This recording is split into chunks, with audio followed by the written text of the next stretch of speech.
Bab 28 akhirnya menemukan jodohnya. Seorang gadis muda, smart, cerdas bahkan luar biasa, bagi sebagian karyawan, bisa menaklukkan seorang Zain.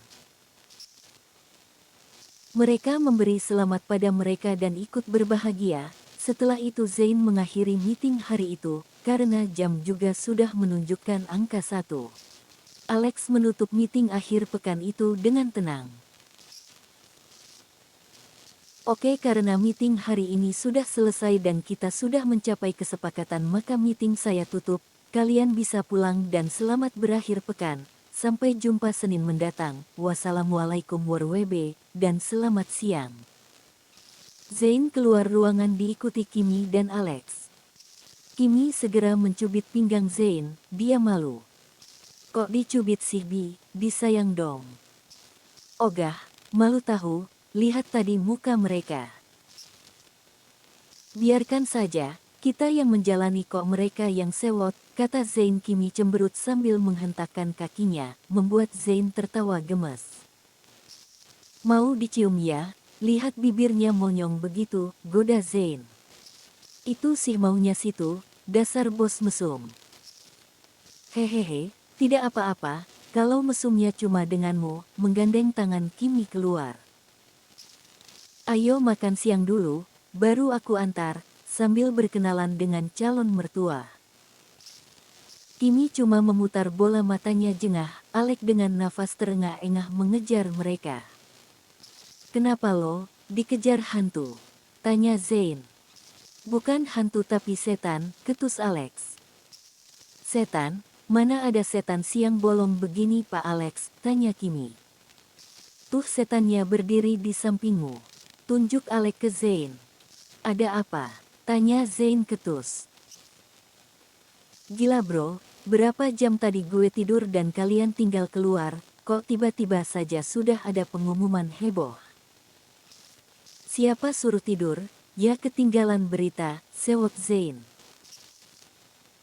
Hehe, gercep aja nih si bos, tapi gue ikut seneng, sahabat gue akhirnya menemukan jodohnya. Ya mesti gue ketinggalan, canda Alex. Ayo segera tembak kak, Cindy-nya, entar diambil orang baru kapok, kata Kimi.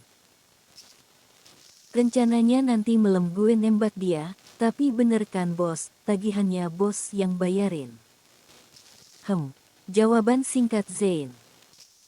Ah sama-sama tidak bermodal, asisten dan bos sama saja, sindir Kimi, oceh Kimi. Ya enggak lah Bi, tenang, besok aku akan melamar gadis kecilku ini dengan sangat romantis. Tenang saja, Lex, setelah urusanmu dengan Cindy berhasil, kamu siapkan makan malam paling romantis untukku dan Kimi, buat besok, perintah Zain.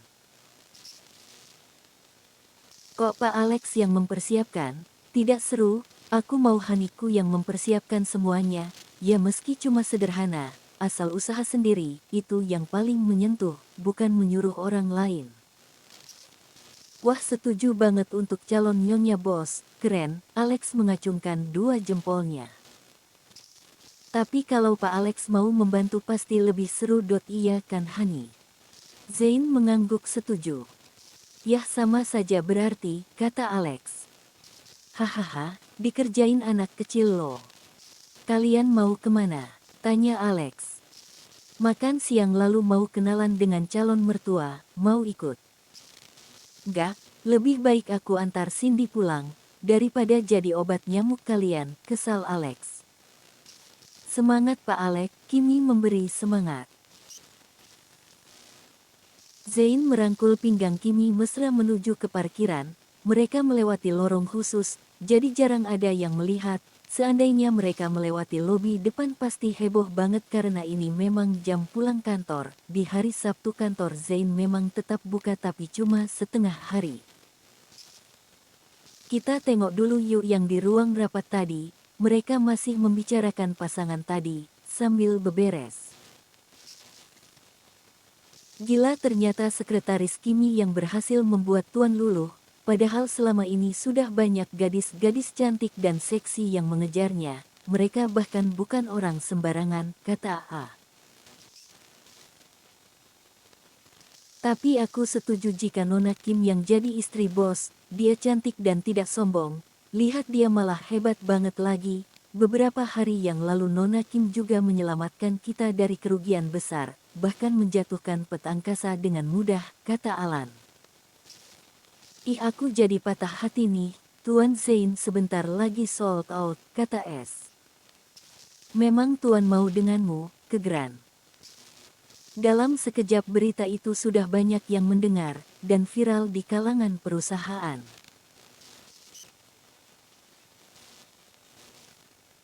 Kevin dan Angel menuju restoran tempat mereka janjian dengan keluarga Sanjaya. Awalnya ingin makan siang di rumah, tapi karena Tuan dan Nyonya Sanjaya baru saja ada acara di luar, jadi mereka memutuskan untuk makan di King Restoran. Kali ini penampilan Angel lebih sopan, dia ingin menunjukkan kesan baik bagi mertuanya. Ini dress pilihan Angel, si calon ibu muda itu. Dia lebih fresh setelah mandi tadi di rumah baru mereka. Selamat siang Pak, Ma, Kak Daniel, sapa Angela lembut. Dia mengulurkan tangan ke mertuanya. Shirley Sanjaya mencium kedua pipi menantunya itu. Ayo duduk, kenapa kalian tidak pernah datang ke rumah setelah pesta pernikahan itu? Maaf Ma, kami sangat sibuk, banyak pekerjaan yang keteteran setelah kami tinggal bulan madu. Iya kan sayang, kata Kevin. Iya Ma, maaf, tapi nanti malam kami akan menginap ke tempat Mama dan Papa. Sebelum kami pindah, jawab Angel. Kalian mau pindah kemana? Tanya Shirley. Papa memberi kami sebuah rumah, dan kami ingin mandiri, serta supaya Kevin tidak digoda lagi oleh mantannya, Ma. Kimberly, masak sih dia begitu? Tanya Ardi Sanjaya.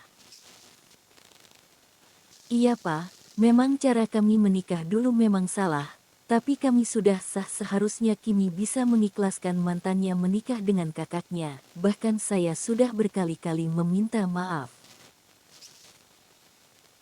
Ya sudahlah, ayo kita makan. Jangan membicarakan kejelekan orang lain. Tidak bagus, bis membuat mood makan kita hilang, kata Daniel menengahi. Iya betul nak, ayo kita makan saja, kata Ardi. Pama, kami punya kabar gembira. Papa dan Mama akan punya cucu. Ini Angela sekarang sedang mengandung cucu kalian, kata Kevin, memecah suasana. Benarkah? Jadi kami akan segera menimang cucu, sambut Shirley bahagia. Kamu harus banyak istirahat, jangan bekerja terlalu keras ya, kasihan bayinya, kurangi jadwal kerjanya, nasihat Shirley. Angela mengangguk setuju. Iya Ma, Angel sudah mengurangi jam kerja Angel di kantor, Papa juga sudah setuju. Mereka makan malam dengan suasana hangat, orang tua Kevin sudah menerima Angela, biar bagaimanapun juga semua sudah terjadi. Dari arah pintu masuklah pasangan muda fenomenal itu, siapa lagi kalau bukan Zain dan Kimi, mereka mengambil tempat di taman belakang, lebih asri dan sejuk. Sekilas Angel melihat adiknya bergandengan tangan dengan seorang pria, tapi tidak begitu jelas siapa pria yang bersama Kimi. Dari samping terlihat tinggi proporsional dan tampak berwibawa. Siapa yang bersama Kimi itu? Bukannya dia masih mengejar Kevin, tapi sekarang sudah bergandengan tangan dengan yang lain. Dasar gatel, batin Angela. Kevin memperhatikan Kimi yang masuk ke restoran tersebut digandeng seorang pria, hatinya panas, apalagi kini Kimi makin cantik. Kevin geram, dia meremas tangannya kuat. Aku harus mendapatkannya sebelum laki-laki itu, barin Kevin. Di taman, Zain memesan menu spesial restoran tersebut, restoran seafood terkenal di Jakarta. Kamu pesan apa Bi? Tanya Zain. Pesan semua saja Hon, kamu tahu kan kalau aku suka makan, jawab Kimi. Oke Nyonya, Mbak, kami pesan semua menu seafoodnya ya, masing-masing satu porsi. Zain memesan semua permintaan Kimi. Kok cuma satu Hani? Heran Kimi. Iya, kita kan bisa makan sepiring berdua. Lagian kalau tidak habis mubazir nantinya, Zain menjelaskan.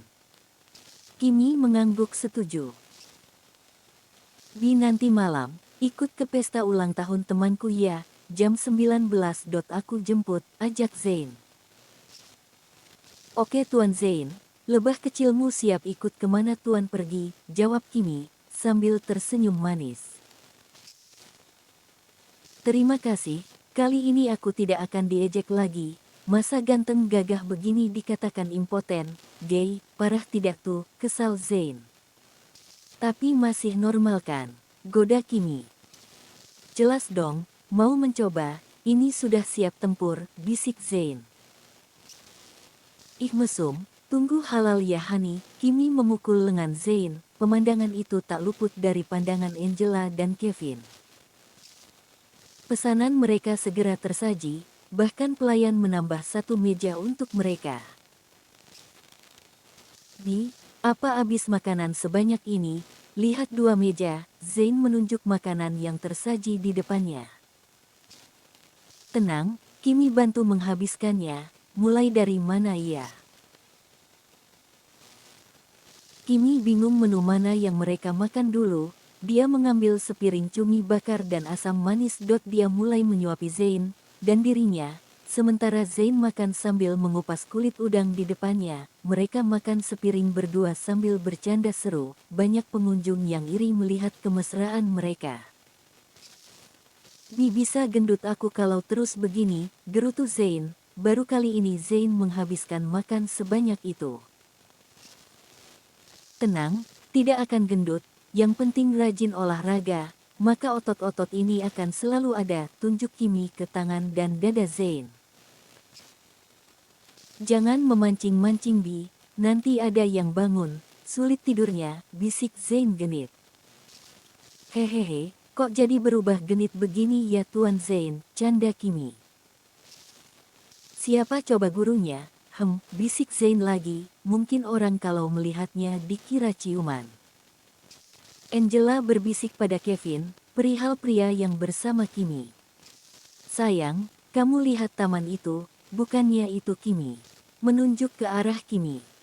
Iya siapa pria itu, geram Kevin.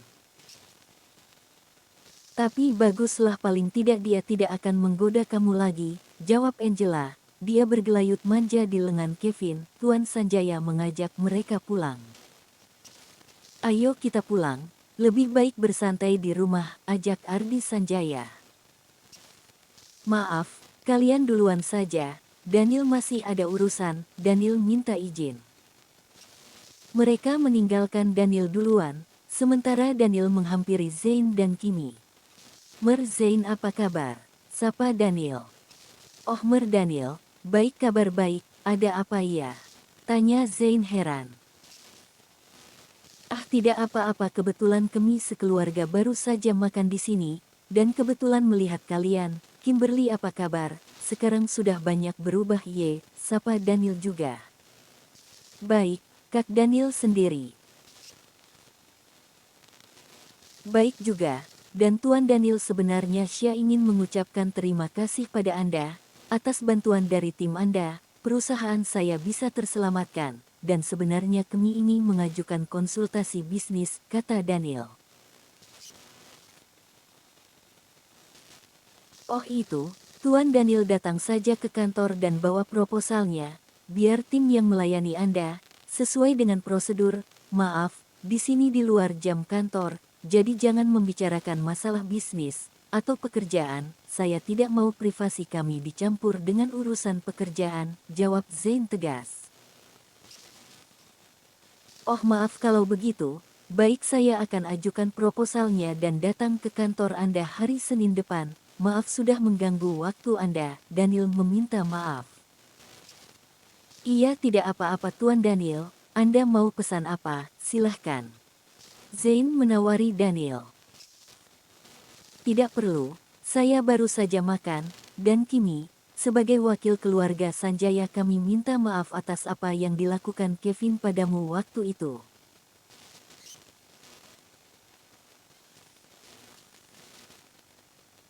Sudahlah kak, semua sudah berlalu, saya sudah mengikhlaskan Kevin dan Kak Angela, bahkan ikut senang karena kakakku saat ini sedang mengandung anak Kevin, tapi saya minta Kak Daniel menasehati adik kakak, jadi lelaki jangan pengecut, dan pelin-pelan, dia sudah menikah dengan kakakku tapi masih saja mengganggu saya. Sebenarnya apa yang diinginkan pria itu, bahkan dia sudah mulai berbohong pada kakakku, bahkan meminta uang sampai 10 M hanya untuk judi, terang Kimi. Apa jadi Kevin masih suka judi? Dulu Hotel Twins jadi kolap juga karena judi, dan akhirnya kami mengenalmu, menggunakan jasamu untuk membangkitkannya, tapi malah Kevin mengkhianatimu. Sejak saat itu keuangan hotel dan kafe kami yang handal supaya dia jera dan tidak berjudi lagi. Tapi ini malah memanfaatkan istrinya, ini tidak bisa dibiarkan, dan bagaimana cara membuat dia jera, Daniel bingung. Kak Daniel tahu di mana biasanya Kevin berjudi? Tanya Angela. Tahu, dia biasanya judi di sebuah bar di Kemang, Enma barnya Club 21, dari luar tampak seperti sebuah bar biasa tapi di sana ada ruang bawah tanah yang dipakai untuk berjudi, disitulah nyawa banyak pengusaha dipertaruhkan, jawab Daniel. Oke, terima kasih informasinya Kak. Kimi akan coba hubungi kenalan Kimi di kepolisian, siapa tahu tempat seperti itu bisa ditutup, jadi tidak cuma Kevin saja yang kapok dan terselamatkan, tapi yang lain juga. Terima kasih Kim, Kak Daniel dukung niatmu sepenuhnya, kalau kamu butuh bantuan dan informasi bis hubungi kakak, dan semoga kamu dan Tuan Zain bahagia, kata Daniel. Terima kasih Pak Daniel. Senang bekerja sama dengan Anda, dan kita akan profesional. Masalah pribadi adik Anda dan Kimi tidak akan mempengaruhi kerjasama bisnis kita, sahut Zain. Baik, dan sekali lagi terima kasih. Kami akan siapkan proposalnya dengan segera. Permisi, selamat berakhir pekan, pamit Daniel. Setelah kepergian Daniel mereka juga beranjak dari tempat mereka. Zain akan mengantar Kimi pulang. Bi, perlu pakaian untuk nanti malam tidak? Tanya Zain lembut. Perlu dong, aku tidak punya baju feminim. Kalau kita tidak belanja aku bisa-bisa pakai baju kerja atau pakai baju mami, hehe. Jangan dong, calon istri Zain masa harus pakai baju bekas mami, kita belanja oke? Oke honey, let's go, siapa sih wanita yang tidak suka belanja? Mereka segera menuju ke sebuah butik. Tapi di tengah jalan Kimi meminta Zain menghentikan mobilnya. Hani, minggir dulu, lihat di sana. Kimi menunjuk ke arah pinggir jalan. Di sana ada seorang nenek menyuapi 3 orang anak kecil hanya dengan sebungkus nasi, mungkin tanpa lauk, hanya nasi saja. Bersambung.